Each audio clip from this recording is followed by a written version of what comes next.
अनंतकोटी ब्रह्मांड नायक राजाधिराज सच्चिदानंद सद्गुरु श्री ब्रह्मचैतन्य महाराज की जय.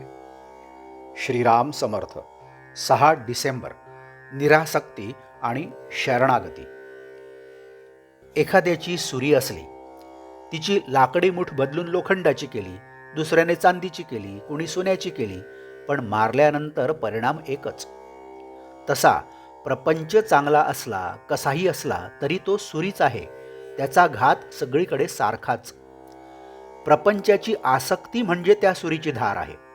म्हणून आपला धंदा, नोकरी सगळे उत्तम करावे, त्यात मागे पुढे पाहू नये. पण त्यासाठी मी आहे असे नाही समजू कधी. नोकरी ही सुखाकरिता नसून पोट भरण्यासाठी आहे, अशा वृत्तीने जो ती करील त्याला तिची आसक्ती आणि अभिमान राहणार नाही.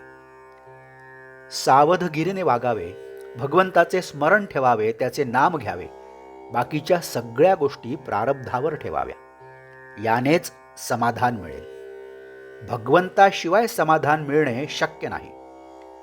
मी समाधान राखून चाललो असे म्हणणारा तो जगात धन्य आहे खरा. ही धन्यता यायला भगवंताची अत्यंत आवश्यकता आहे. रामाच्या इच्छेने सर्व चालले आहे, राम करता आहे, ही भावना ठेवून आपण प्रपंच करूया.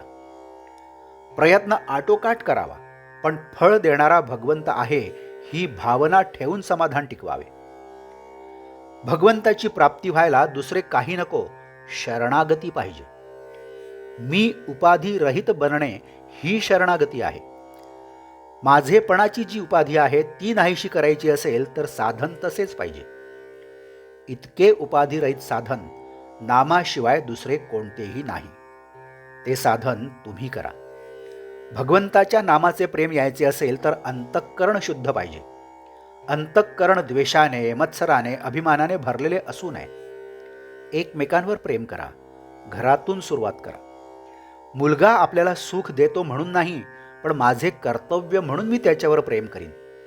निस्वार्थीपणाने प्रेम करणे हाच परमार्थ आहे खरा.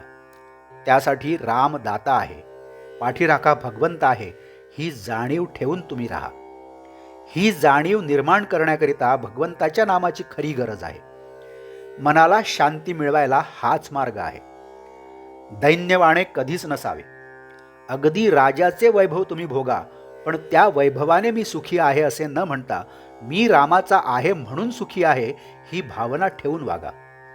वैभव आज आहे, उद्या नाही. वैभवावर विश्वास ठेवू नका. मी रामाचा आहे या भावनेत तुम्ही राहा. त्यासाठी रामाचे नाम तुम्ही घ्या. राम कल्याण करील हा माझा भरवसा तुम्ही ठेवा. आजचे बोधवाक्य. सुख कशात आहे? सुख हे समजुतीमध्ये आहे आणि भगवंताचे होणे ही समजूत तेवढीच खरी आहे. जानकी जीवन स्मरण. जय जय राम. नमस्कार.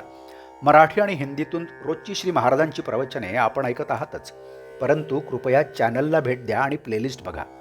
मराठी अथवा हिंदी प्रवचने आपण आपल्या सुविधेप्रमाणे सुद्धा ऐकू शकता.